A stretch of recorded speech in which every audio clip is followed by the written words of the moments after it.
Hey everybody, Doug here from 2 Plus Tough, and I have a very special guest with me, Mr. Joel McGrath. How you going? Yeah, and we're doing a special making a Beastlord, which, if you're new to the series, is talking about how to play Beasts of Chaos. It's the army I've devoted myself to for all of 2019 in terms of competitive play and things like that. And so I needed someone who knew more than me, and it just so happened the weekend that I made that first video, this dude went out and went to a local small, minor GT and did relatively okay with it. Yeah, just a small one. Yeah, exactly. Yeah. So Joel, go ahead and introduce yourself and just talk about your nerd cred, I guess. Yeah, sure. So, my name is Joel McGrath. Obviously, I'm dubbed the Overlord for Measured Gaming, which is my gaming club here in Bendigo, Victoria, Australia. And yeah, my hobby cred, I suppose. I've been a competitive player for a little while now. I've been playing Sigmar since we first started, and yeah, went to Masters last year for my first year in the sort of competitive scene. So yeah, love it. That's awesome. So you said you started Sigmar when Sigmar first dropped, or like just when Yeah, your local that's group? right. Okay, okay. Yeah, yeah. So picked the book up day one and loved like just the open play because I was a big 40k player, Hmm. and this was just sort of something on the side, and now it's just completely flipped in the other direction. So yeah, That's really awesome. That's so awesome to hear. I love hearing people like when they. I always like meeting people who really enjoyed the open play section and then just also transitioned into the match play stuff. That's always really cool. So tell me, the reason I wanted to have you on and put the call out, I guess, was because you came in. Was it fourth place? that's right. Yep, Yeah, fourth at place at Can. CanCon. Yeah, which had almost 200 people, players in there. And so, tell me about, first of all, what you took and maybe why you took it. Yeah, so I'll run through my list if that's all right, Yeah, please do. just to give a bit of context with the discussion. So I took a Gavespawn as my great freight, Mhm. which competitively wise is probably the pick of the three if you were to go down that Mm. route. Um, so in my list, I had a Beastlord. He was my general, so he had Unraveling Aura as his command trait, which is he gets to unbind the spell like a wizard.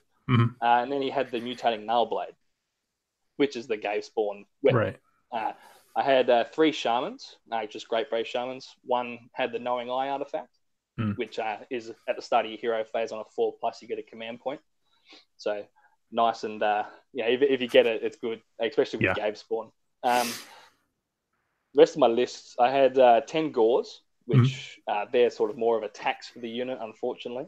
Right. 3 units of 10 Ungores, just with mauls and shields. Mhm. Then 30 Bestigores, which are just amazing.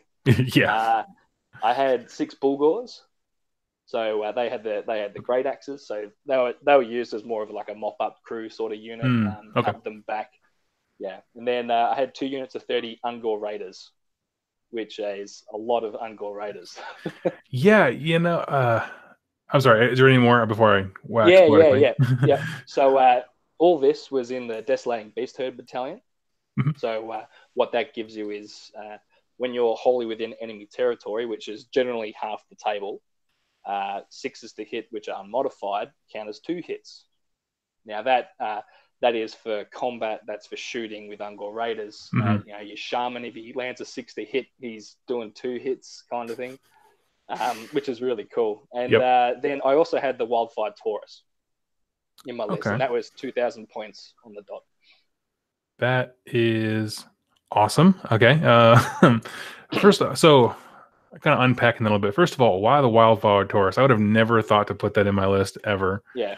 Okay. I personally love it. I know Okay. that there's a lot of people who don't like it because it can bounce back to you, Hmm.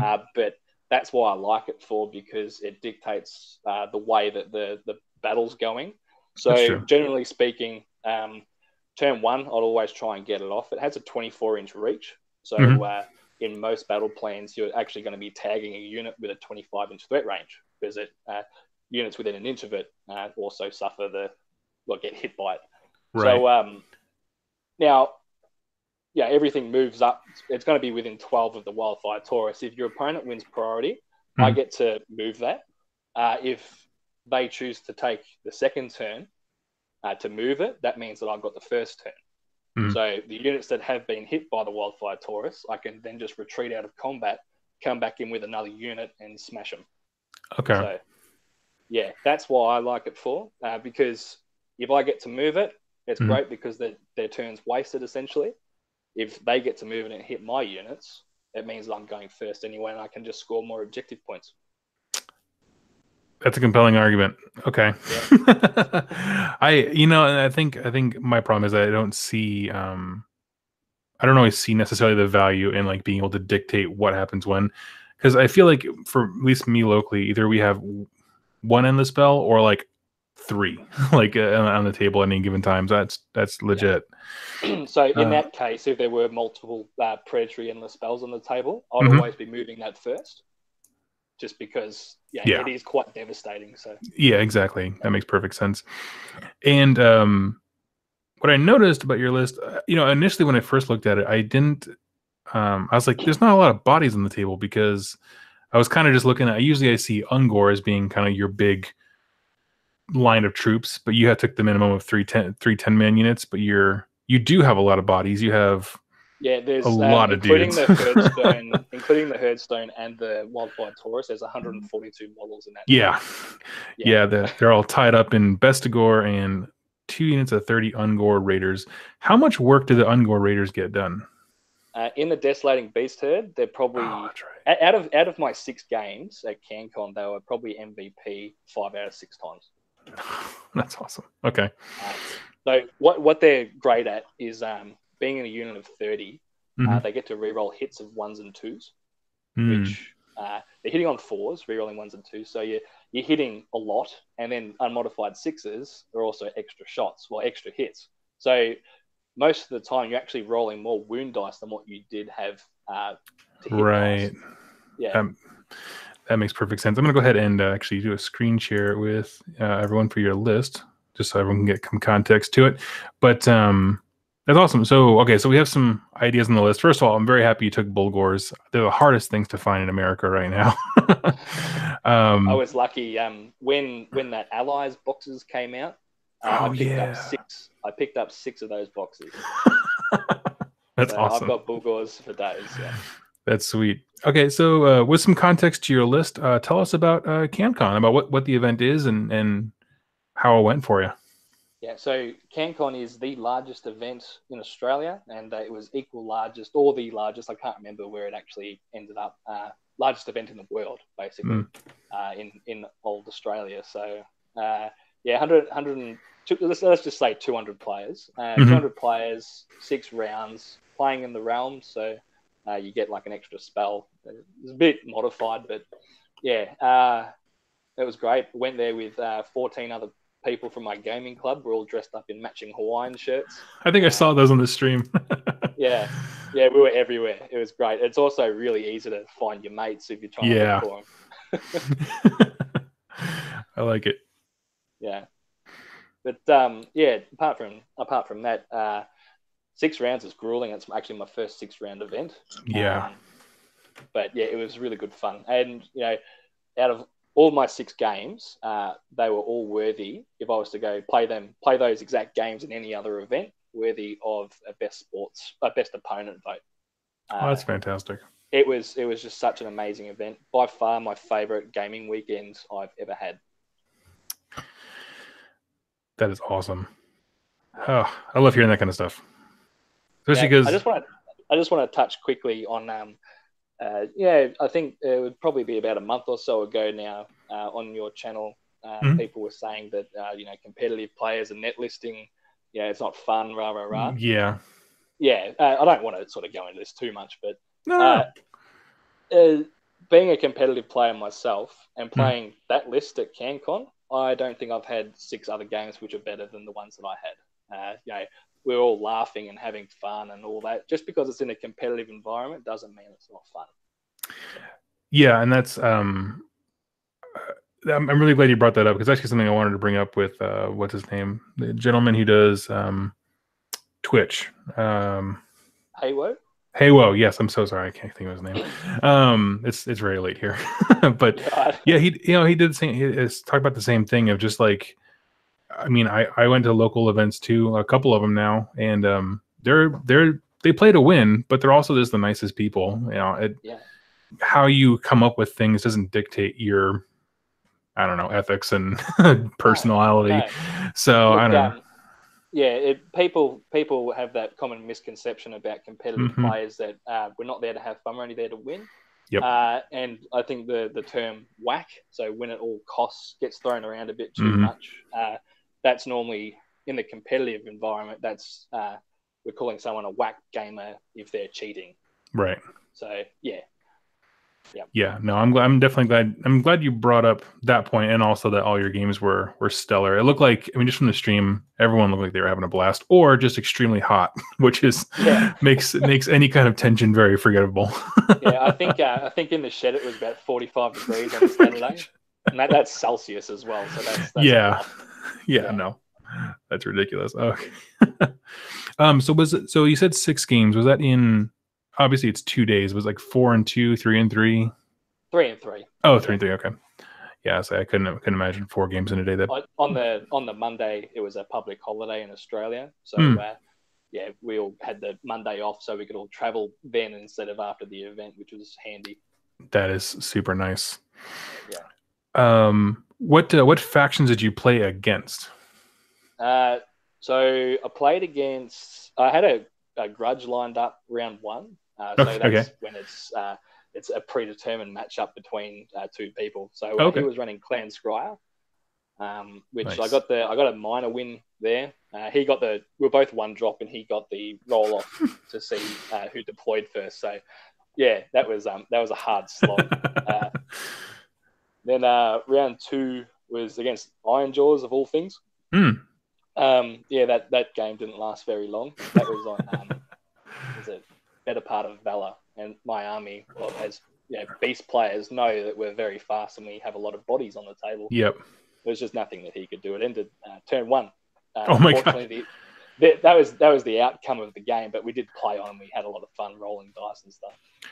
What parts of your army rushed up to that fast? Like, was it the So Ungor? And yeah, Ungor Raiders. okay.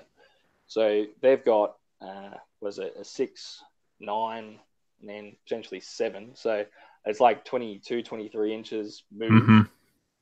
And then they've got 18-inch range bows. Now, Yep. I just want to touch on how I use those guys a little bit. So against, like, if I was to go up against Death, which I didn't actually in CanCon, but if I was to go up against them, I'd be shooting off like necromancers and stuff. Right. Even something like Arkan. 60 bows will be able to deal with Arkan the Black in a turn quite easily. Yeah. But what I also do, if I don't need to snipe out heroes, I shoot off the bodies on the objectives and then just win the numbers game without actually being in combat, which Gotcha. is a huge part of how the army actually works. So in that particular game, I had 30 Ungor go to the left, 30 in the middle, and then I had 30 Beastlord with a turn one charge on the right-hand side. Yep. Yeah, that would do it. Yeah. That's how I won. Yeah, no, that's awesome. Yeah. I just discovered the beauty of a 30-man block of Bestigors charging turn one. It's really nice. Yeah, it's amazing. Game 3 was against Daughters of Cain, Hagnar. That was actually a minor loss. That was my only loss for the event. Okay. We're playing Border War, I think. So the 4 objectives and yep. Scoring. Yep. So yeah, I was hard done by there. Got the minor loss, unfortunately, but I thought I had it in the bag. But then day 2 was just perfect. All 3 major wins. What did I play? Game 4 was against Khorne. They had the Lord Pilgrims Battalion. Then game 5 was against Phoenix Temple. Okay. So he had 3 Frostheart Phoenixes, 50 of the Phoenix Guard, and then he also had Aventus Firestrike and a Comet. Oh my gosh, that's awesome! It was an amazing army, yeah. But that was knife to the heart, and I just too many bodies for him to deal with. Really. Yeah, I could see that. then my last game was against Mixed Destruction of all things, Mhm. and that was on table 4 in the last round of the event. That's so cool. So while I managed to miss most of your sort of more meta armies which do well, I did play 4 out of 6 Masters players. Okay. So, yeah, they weren't. That's why I was playing Mixed Destruction on table 4 in the last round. You know, they're just a really good player. Totally, and that's actually something I like. I was watching all the Doom and Darkness list reviews, and I noticed, like, I recall some of the names, hearing about them multiple times. People who do really well at multiple events, taking lists that I'm like, I would have never thought to do that, but that is really interesting. And I noticed that was kind of a theme, looking at like a lot of the American LVOs going on right now, looking at a lot of their lists, where it's like a lot of these are very cookie cutter, but I feel like there's more interesting things happening over with you guys in Australia. Yeah, our meta is just bizarre. Yeah. But we've got so many people just taking off the cuff armies, which is great to see. It just makes so much more interest and just interesting matchups. Yeah, or just like new ways of like solving a problem. So like if you need someone to hold an objective, there'll be a guy who's like, better take a Jabberslith, and you're like, why would you do that? Like, you know. But yeah, I don't know. I think it's awesome. I think it's really cool. So what I guess a question is, looking at your list, and I'll bring it back actually up. What is kind of like something you are afraid of fighting? Like what's the weakness to it? Kryptonite. Okay. That's what I was trying to think. So the way that I play the army first up is I actually use the Ungor Raiders to screen the advance. I have 3 layers of my aggressive sort of deployment when I'm on objective. So I have the Ungor Raiders. They're screening off Ungors, which are then screening off Vestigors and Bulgors. So I'm not always going for that turn 1 charge. I'm just sort of putting bodies in the way, screening you off in positions where even if you did kill them all, you're still not going to be near objectives. Right. Sorry, I've lost my train of thought. No, you're fine. Yeah, so basically, sorry, what was the question? no, the question is just like, what's kind of the weakness of the list? Right, yeah, so the weakness of the list is actually armies such as, say, Daughters of Cain, who just have lots and lots and lots of attacks that can burn through those screens of Ungor Raiders in a turn. Yeah. So that's actually part of the reason why I lost that third game for. With things like Grimghast Reapers, they can put the herd on, but they don't do as much damage, in my opinion, as what Daughters of Cain do. So that's honestly, it's really my only bad matchup. Shooting armies, I don't care if my heroes get sniped out because they're not really doing a whole lot in the game. If you've just got a lot of anti-horde in your army, that's also a concern, but you don't really see that too much. Yeah. And so I guess 2 questions as I'm looking over this again come up. So do you ambush any units from your list typically? You have a choice every game, but yeah. Great question. I think I did ambush 2 units over the entire weekend at CanCon. Okay. I don't usually do it, and there's one reason for it is Bray Herd heavy armies, or even just Beasts of Chaos in general, are very fast. If you're ambushing, say, with Vestigors, it's just a silly option in my opinion. I'd agree. Yeah. Purely because they have to come on 9 inches away from your enemy, like an enemy model. If you're starting them on the table and running them, and you're actually going to end up closer before you even charge. So, yeah. Yeah, that's been my experience too. I was, after I did a chat with the Warhammer Weekly guys, and Vince was saying that he loves putting 10-man Vestigors and ambushing him. And I was like, I don't get it. And so this last week was the first time where I was like, I stopped trying. I put a 30-man block on my deployment line, and I was in a Nurgle Demon player's face turn 1. I was like, this is so much better. Yep, perfect. Okay. Because normally, like, if you want to really get that charge off an ambush, you have to have a character nearby, a hero nearby to end that command point if you need to. And I just see it as wasteful, to be honest. That I actually really agree with that. That's a good word for it, wasteful. What do you get from the Gavespawn that because everything here sounds like it's really like scenario driven and shooting with like successive waves of dudes coming at you. So what does Gavespawn offer you? Yep. So there's two benefits apart from the artifact and command trait I touched on earlier. Yeah. So the first one is when your heroes die, you roll a dice, and on a 2-up, you get to place a spawn anywhere within 6 inches of that model before you take it off the table.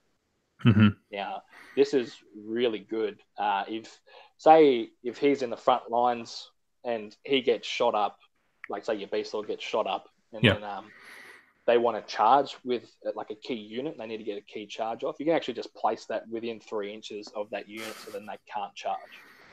Or alternatively, you can just put it within 3 inches of a unit that's going to shoot you, and then they have to shoot the spawn instead of shooting whatever else.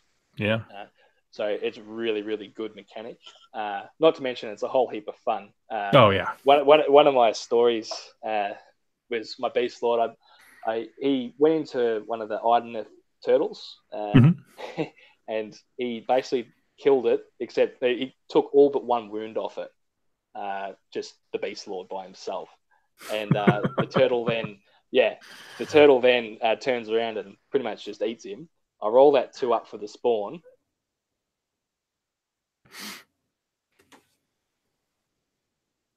Oh, you still there?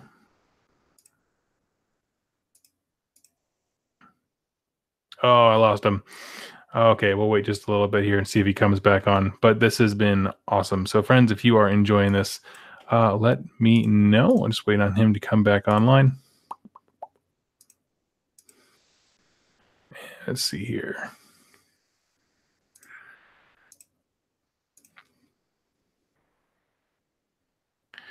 So, yes, if you all have any questions that you would like to be asking, I will be doing some like Q&A times over at the towards the end of it and things like that if he does have any more like specific stuff.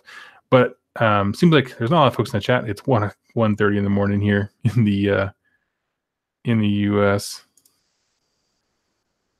Let's see. I'm just gonna shoot a message real quick. Say I lost you.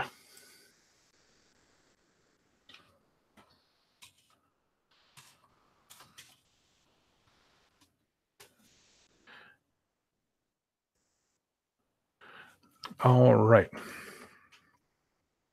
Mr. Mephisto, what did you ask? Are there diminishing returns on 30 blocks of Bestigor? I can tell you my experience because I've done them a few times now where I find that there's not diminishing returns because having more of them kind of helps with the battle shock, and the larger footprint is super, super valuable. Let's see here. Looks like he just realized that he was off. Oh, poor guy must have been talking for a while.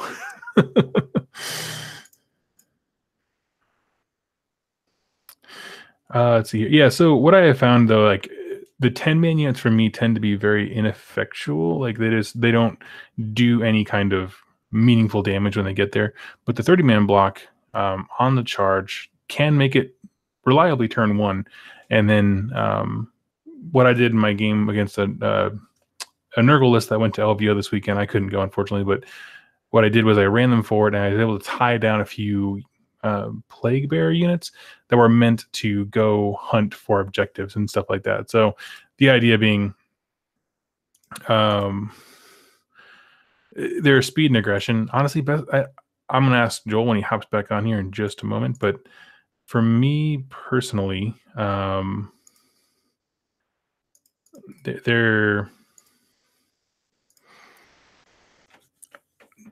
they're more about aggression rather than they are about actual damage output, because like I don't know, Rend 1 is not amazing, but when you get it into the right place, tying down the enemy, that kind of stuff is awesome. So I got you. Sorry about that. No, it's cool. Sorry about that. I don't know what happened. Oh, no, it's quite all right, dude. Don't worry about it. I was just answering some questions in the chat about someone asked, and you can give your opinion too. Do Bestigors and units of 30 have diminishing returns? I say so. The reason why I like them in the 30 instead of the 10. Let's just go back a little bit. So yeah. They're on 30. They're on 32 mil bases, which means that you're not generally getting the second rank into attack, right? Which kind of sucks because you've got a lot of models there that want to get in combat. The reason why I like them in big units for two reasons is firstly, all the Brayherd stuff has a 4-inch pile in instead of a 3. Yeah. So you can get those extra bodies in if you need to. And secondly, diminishing returns. They don't get any bonuses for having 30 models in the unit except for the price decrease. So if you do take 10 or 20 casualties, you're still doing most of the time as much attacks as what you would anyway. So, yep, totally agree on that. Before we lost you there for a second, you were talking about using Gavespawn. I think we got most of it as far as like it's a good mechanic to be able to like plop down a spawn, tie up enemy units, things like that. So just to finish off the story, the spawn kills the turtle basically. That is sweet. Yeah. Now another bonus of Gavespawn is the command ability it gives you. Now, this comes off a spawn. Choose a friendly unit wholly within 12, and then you just add 1 to the attack's characteristic for every model in the unit. Yeah, which is really nice. Yeah. Now, even though I'm running Gavespawn in my CanCon army, I don't actually try and look to do that until late game. Now, there's a couple. Well, one reason for that is seems I've got so many large units. Battle shock really hurts. Right. So I use my command points for the first half of the game to be immune to battle shock on Inspiring Presence. And then once my heroes start dying, I get a spawn, which I then use to buff attacks with. I like it. Yeah, I was going to ask you about the battle shock thing. That's running into it. That's been my biggest problem lately. Has been I get battle shocked off a lot. But yeah, you're absolutely right. I do think a lot of those command or whatever the Stormhost equivalents, a great phrase in this book. If they give you like, well, here's one cool thing. I think that people like harp on it too much, to the point where it can almost be a trap.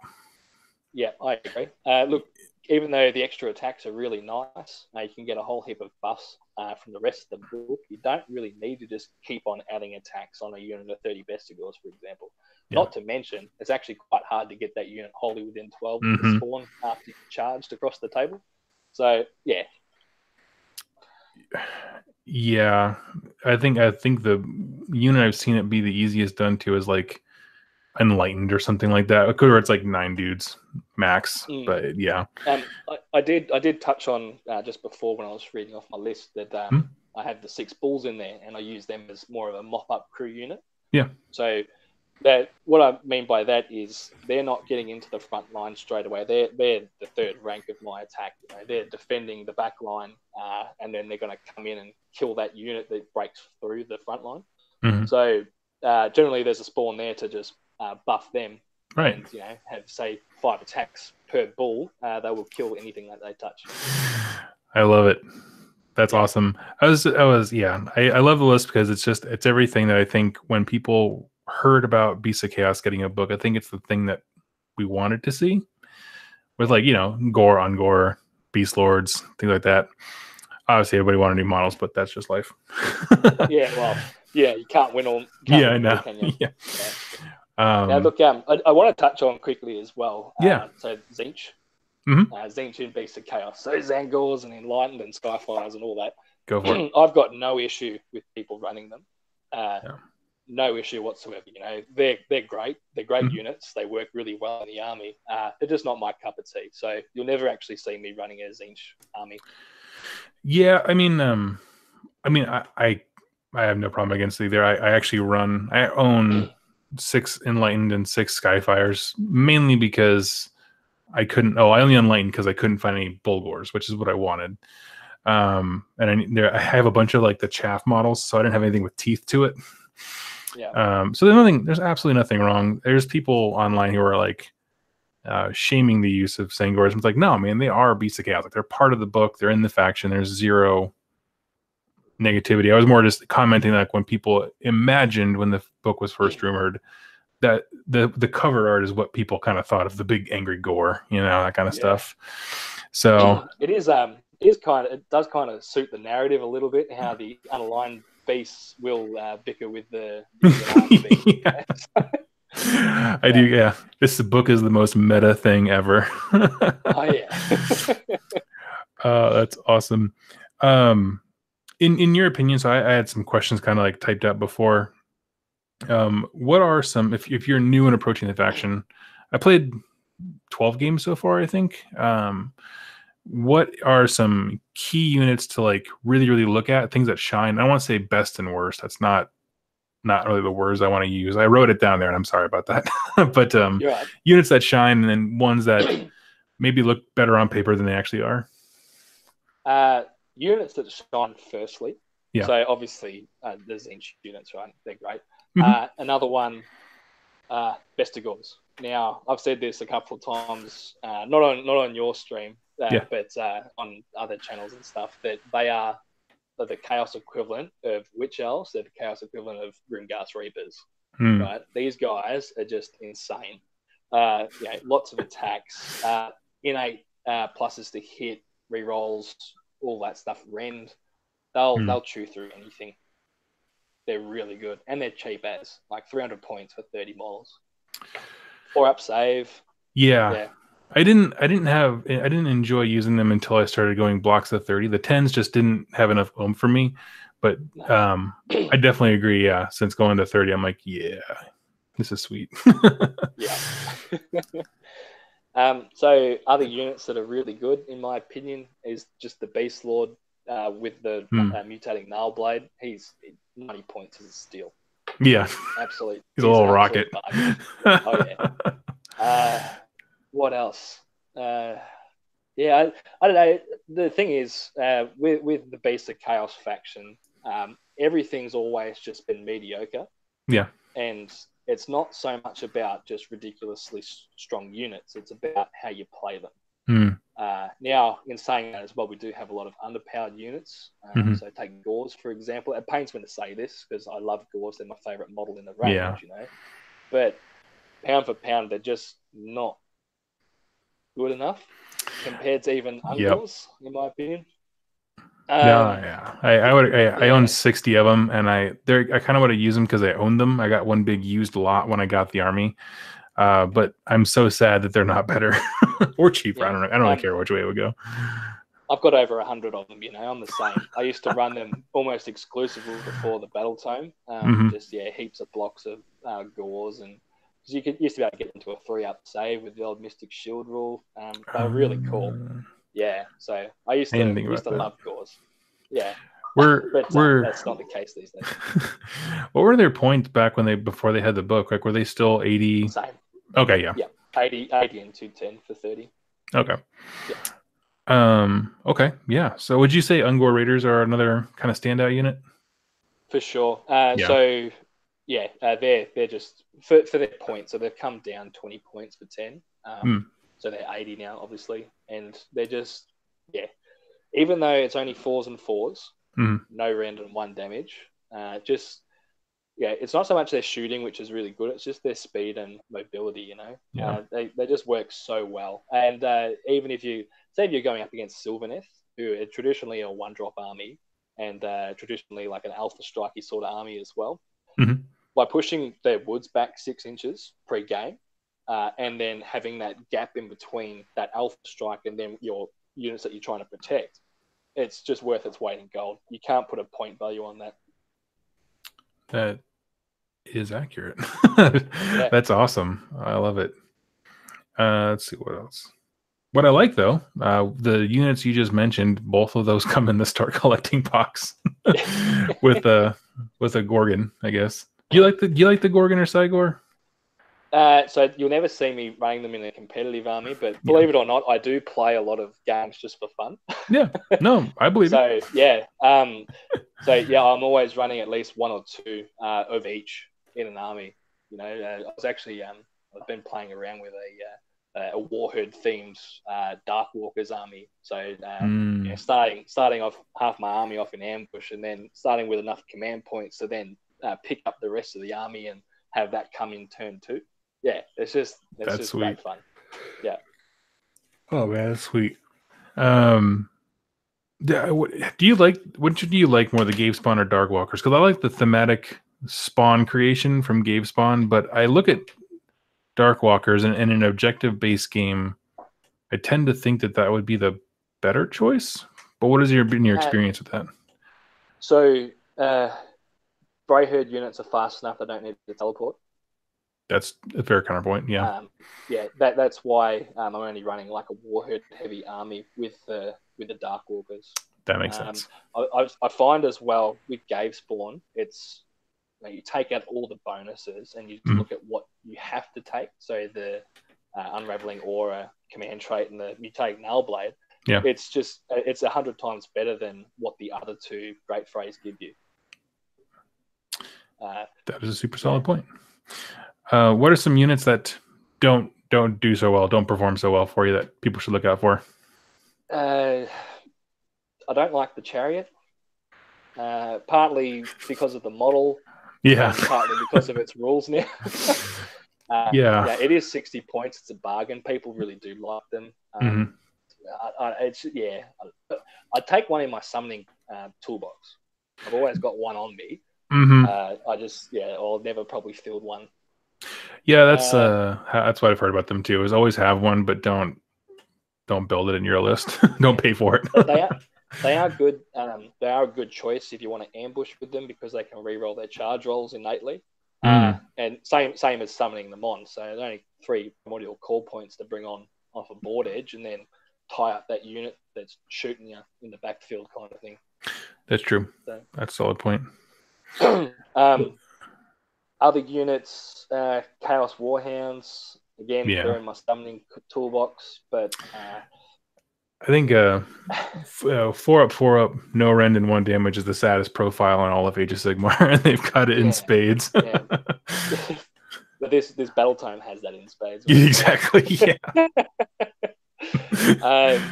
Look, their speed's great, so they just can run a flat 6 without using a command point, but they can't run and charge, which sucks.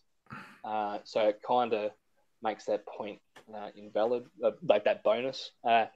And seems their bases are a lot bigger than Ungor or even Gors. 32s. You're not getting the bodies on the objectives to take that objective. So, an underutilized unit, though, is Centaurs. So I'm actually going to be converting up some Centaurs down the track. They have the Brayherd keyword, so they can benefit from the Bray Shaman. Yeah. They can run and charge, and they're super quick. I like it. Yeah. What about what's that thing called? Oh, the Chimera. I was like, I just have it on the shelf, and I had to look at it for a second. Yeah. Right. So I own 3 of them. Okay. I reckon they're great. Yeah. I love all the monsters. I've got all of them. Trying to fit it into a list is hard because it doesn't fit into a battalion, and this army really benefits of being low drop.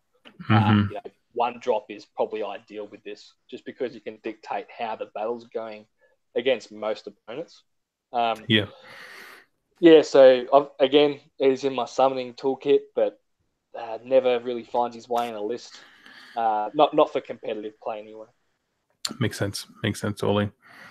And this is not a best or worst thing. What are your thoughts on Dragon Ogres? Because people ask me all the time, and I don't get it. Mainly because I look at their stat line and I'm just not understanding something. They seem like they get there fast and then don't do anything.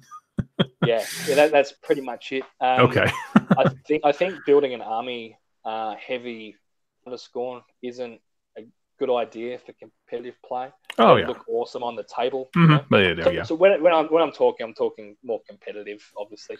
Absolutely. They're great units. They're great models. I love the narrative behind them. They're super quick. They can sit on objectives. If I was to run any, I'd probably run 2 units of 3 in a list. Again, though, they don't have a place in most of the battle battalions, apart from their own.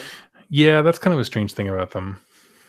Yeah, you can take the god-specific ones and fit them in there, but I don't know. That's just not my cup of tea, as I said earlier. They are good, and you can buff them up quite well. So give them essentially +3 to their rend, extra attacks with Gavespawn. you can make them work, but in saying that, you can make doors work the same way. Mm-hmm. So yeah, one unit I do really want to talk about is the humble cockatrice. do it. Now, this guy, he is what I summon on every single game. Probably 1 in 10 I won't, but most games I'll summon him on, and he'll be my first unit to come on the table. Costs 5 primordial core points, or 100 points if you want to throw him in a list. He has a shooting attack similar to the Chimera, so instead of just doing a flat D6, it's on a 4+, it does D6. Okay. He has no bonuses to his charge, but if he gets in, he's great at sniping out those backfield heroes, such as a Blood Secretor and a Corn Army or something. Yeah. Because he will kill that in a turn. He's amazing. He's up there in one of my favorite units. People fear them here in Bendigo. I'd never actually seen the model, but I saw it like 4 weeks ago for the first time in person. It's way bigger than I thought it was. Yeah, it's not small. Yeah. It's on a 60 mil base. Like that's not small. That's awesome. Any other of the monsters that you really like? I mean, for competitive or just enjoy. I mean, this is not a competitive channel.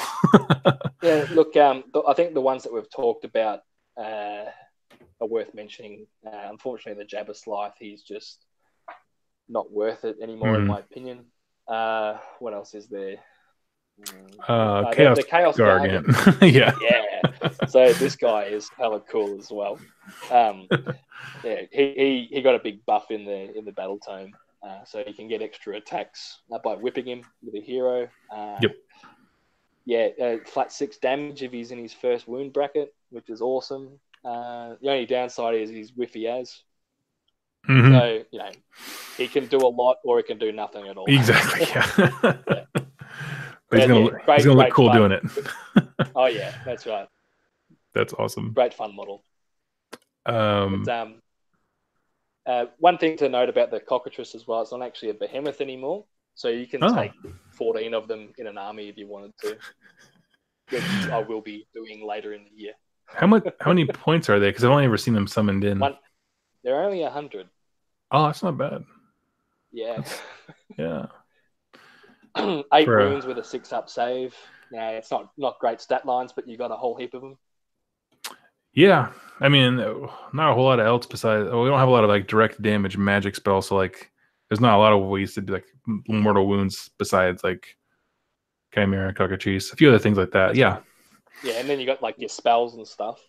There's like this. So, what I'm planning on doing with like a whole heap of cockatrices is putting the Wildfire Taurus in an army. I don't think it's going to do well competitively, but it'll be fun as. Yeah. Hit a unit with the bull, and then send in like 8 cockatrices all to attack before that unit.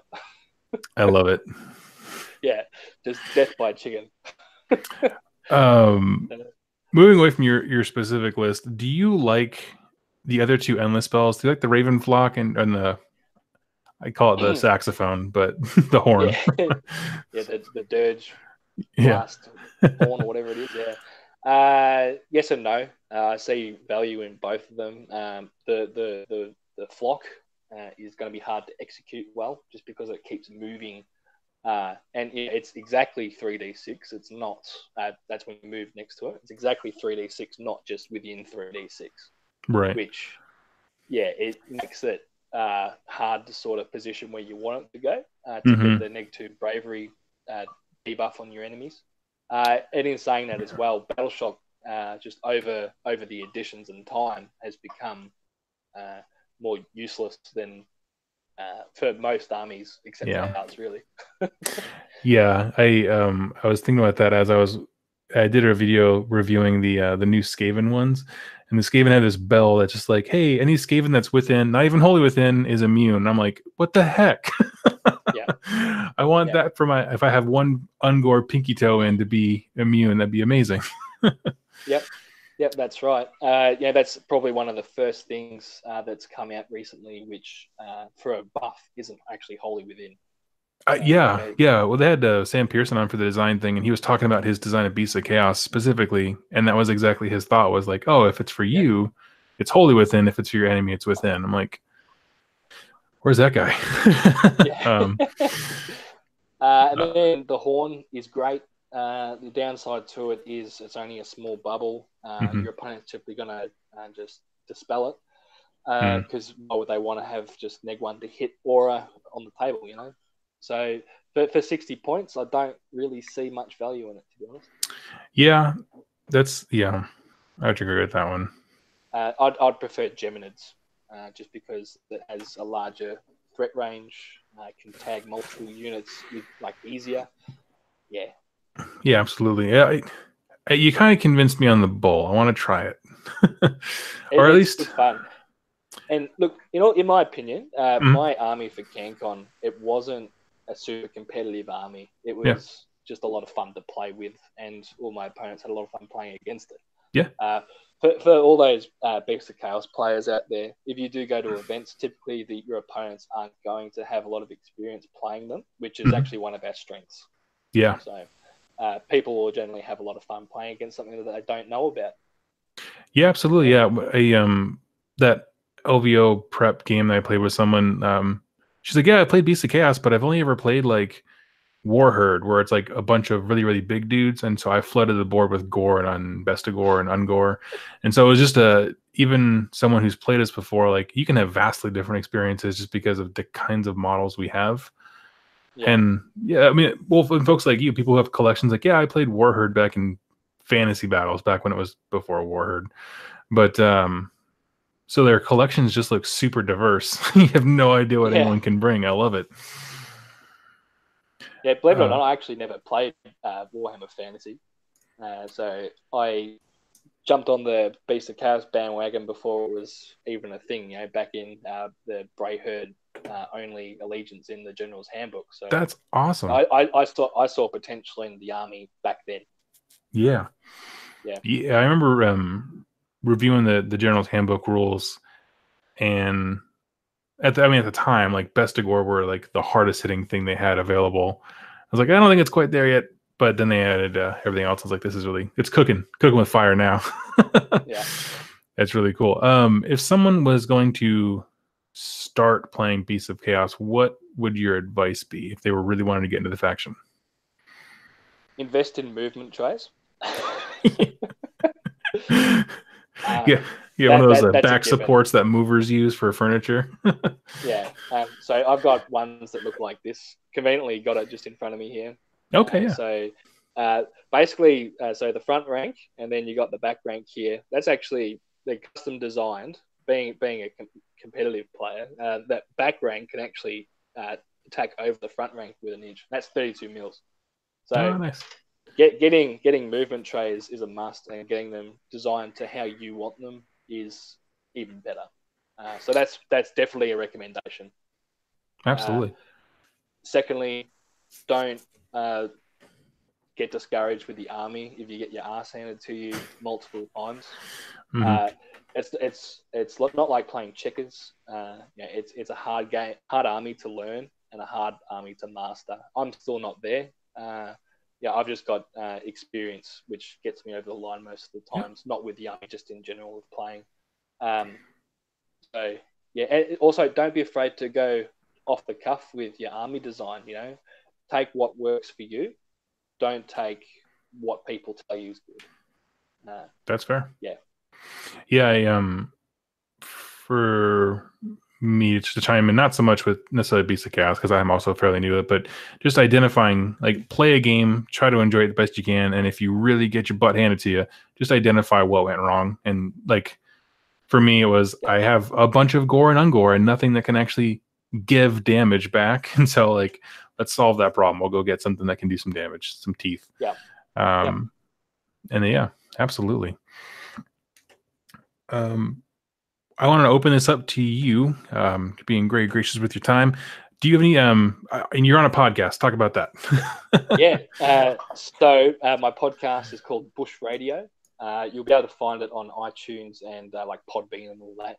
I think on iTunes you have to search for Measured Gaming, which, you'll be able to find it. But basically it's myself and a couple of other people. We just talk about our experiences with Warhammer, what we're doing and all that. We have a bit of a different spin. I'm from the bush in Australia, so we do like to swear a little bit. That's all good. But yeah, we you know it's a competitive focus, but we're really sort of laid back. You know, we're not it's not cutthroat competitive. We have a lot of laughs and all that. Yeah. I've been told it's a good listen. I listen to it. Yeah. Oh, geez, right, there you go. We were chatting and you're like, oh, I have a podcast. I was like, oh, cool. So I went and downloaded like all 5 episodes. I was like, yeah. No, I appreciate it. So yeah, we're only new. We've only been doing it for 3 months or so. Mm-hmm. Yeah. It'd be great if you could jump on that and give it a listen, guys. Yes, absolutely. And is there anything final thoughts you want to add on the faction, on a local play group? Anything? This is your time, your stage. Yeah. Well, I'll shout out to the guys at Measured Gaming. All it seems like 50 of you at some stage. Sometimes it feels like I'm herding cats to organise everyone to go to events. But I really appreciate you all and playing games with me and all that. Yeah, I don't know what else to shout out. That's pretty much it, really. That's awesome. Awesome. So from this talk, you opened my mind to the Bull and the Spell, and gave me a renewed interest in Ungor Raiders for sure. Yeah. They are a bit of a grind to paint, but once you get there, you're laughing. You know, I grind paint jobs is like my jam.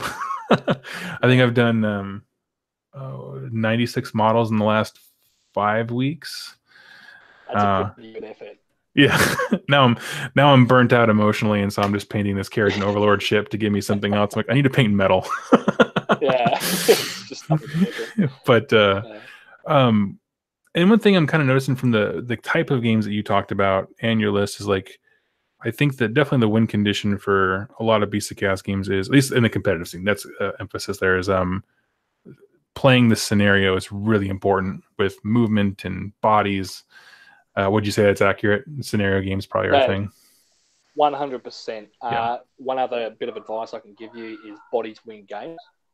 So if you can make them immune to battle shock and keep them on the objective, but in front of where your opponent can actually get to the objective, you're laughing.